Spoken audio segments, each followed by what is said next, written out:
Hello, dear students. Good morning. I am Smehmati Sucharita Gaikwad of KVH Junior College, Malegaon Camp. Hope all of you are well. Today we are starting 12th chemistry session. Our first chapter is solid state. We all know that there are three physical states of matter, namely solid, liquid, and gas. All these three states of matter differ in intermolecular or interatomic or interionic forces which are strongest in the solid state. When solids are heated up to their melting point, solids are converted into liquids.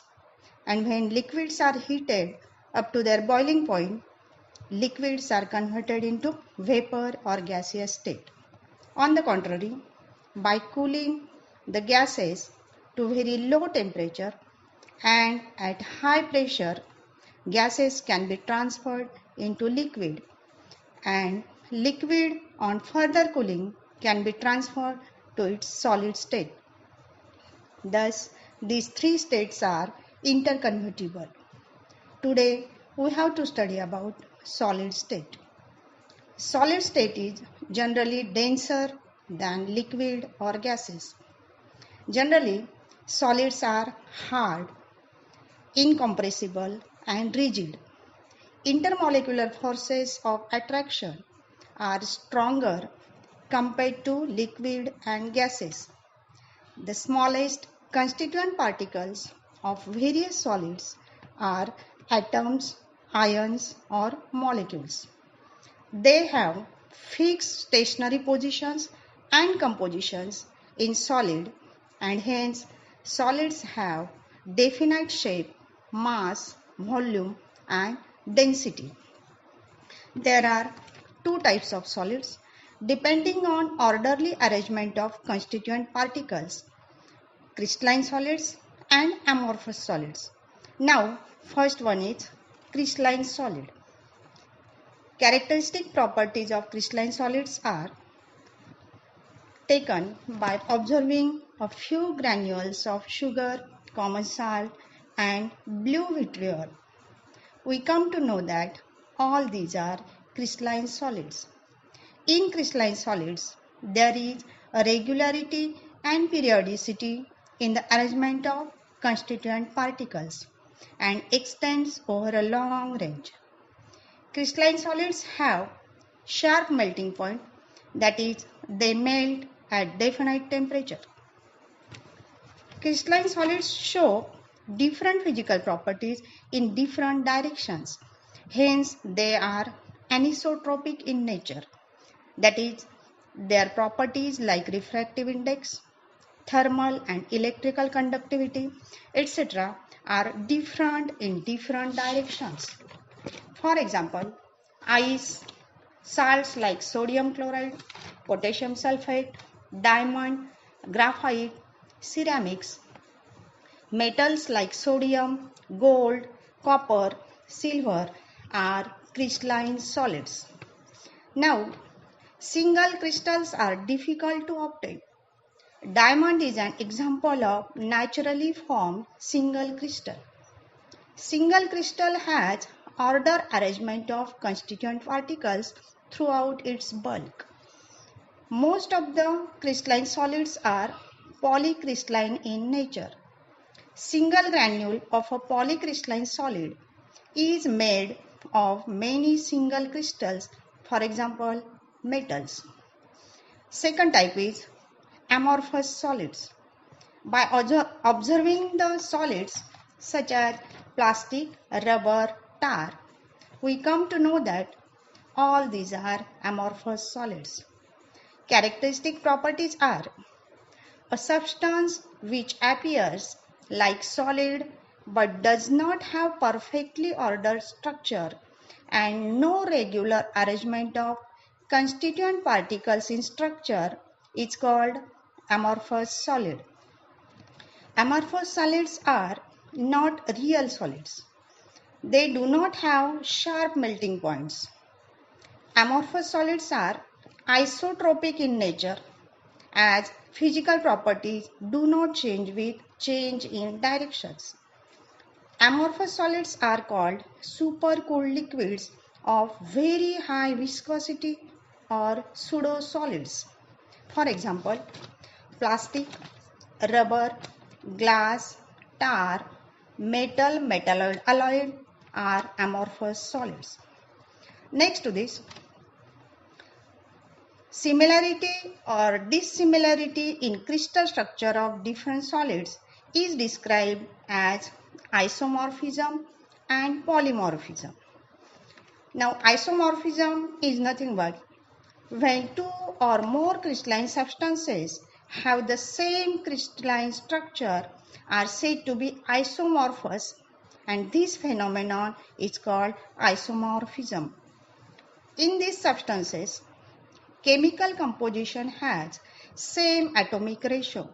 For example, sodium fluoride and magnesium oxide, sodium chloride and potassium chloride. In this, atomic ratio is 1:1. Sodium nitrate and calcium carbonate. In this, atomic ratio is 1:1:3. And second is polymorphism. A single substance that exists in two or more forms or crystalline structures under different conditions of solidification is said to be polymorphous, and this phenomenon is called polymorphism. This polymorphism is also called as allotropes. For example, carbon exists as diamond and graphite, sulfur exists as rhombic and monoclinic, silica exists as alpha quartz, beta quartz and cristobalite. Calcium carbonate exists as calcite and aragonite. Thus, a diamond and graphites are the allotropes of carbon. Next topic is classification of crystalline solids. Crystalline solids are further classified into four categories: ionic solids, covalent network solids, molecular solids, and metallic solids. Now, first one is ionic solids. Ionic solids are also called ionic crystals. The constituent particles of ionic crystals are charged ions, that is positively charged smaller cations and negatively charged larger anions. The particles of ionic crystals are held by electrostatic force of attraction between oppositely charged ions. Ionic crystals are hard and brittle, and they have high melting and boiling points. Ionic solids are non-conductors of electricity. Only in the molten state, means when they are melted, and in aqueous solution, they conduct electricity due to presence of free ions. For example, sodium chloride, potassium sulfate, calcium fluoride, potassium chloride are ionic crystals. Second category is covalent network solids. The constituent particles of covalent network solids are atoms. The atoms in covalent crystals are linked to the adjacent atoms by covalent bonds throughout the crystal, forming a giant three-dimensional structure. Due to rigid and strongly bonded structure, covalent network crystals are very hard or hardest and most incompressible of all the materials. Covalent crystals have high melting and boiling points.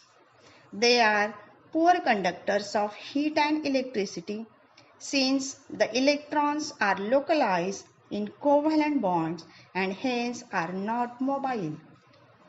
For example, diamond, graphite, fullerene, quartz, phosphorus molecule, sulfur molecule, boron nitride, carbon carborundum, etc. are covalent crystals.